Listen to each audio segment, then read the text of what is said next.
ढगात helicopter शिरलं, इकडं बघतोय ढग, तिकडं बघतोय ढग, आणि आमचे देवेंद्र फडणवीस निवांत गप्पा मारत बसले. म्हणलं बघा जरा बाहेर काही दिसत नाही, कुठं झाड दिसेना, कुठं काही दिसेना, जमीन दिसेना, आपण ढगात चाललोय, कुठं चाललोय, काय चाललोय. म्हणले काही काळजी करू नका.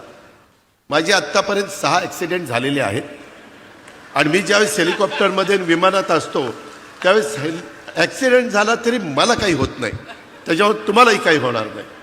अरे बाबा म्हणलं आता हे काय सांगतोय, एक तर पोटात गोळा आलाय, आज आषाढी एकादशी, सारखं पांडुरंगा पांडुरंगा पांडुरंगा नाव घेत होतं मनात, आणि ह्या महाराजांचं आम्हाला उपदेश चाललेले होते, काही काळजी करू नका. आणि खरोखरीच येईपर्यंत इतके निवांत होते.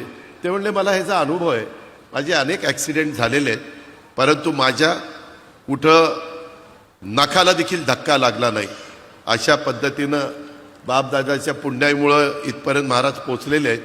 त्यांची पुण्याई निश्चितपणे उपयोगी पडलेली आहे. परंतु मित्रांनो, एकंदरीत खरोखरीच जरा सगळेजण धाकधूकच करत होते. माझ्या उजव्या बाजूला उदय सामंत भेटलेले होते. मला म्हणले दादा दादा जमीन दिसायला लागली खाली खाली. मग म्हणलं बरं बाबा, बरं झालं जमीन दिसायला लागली.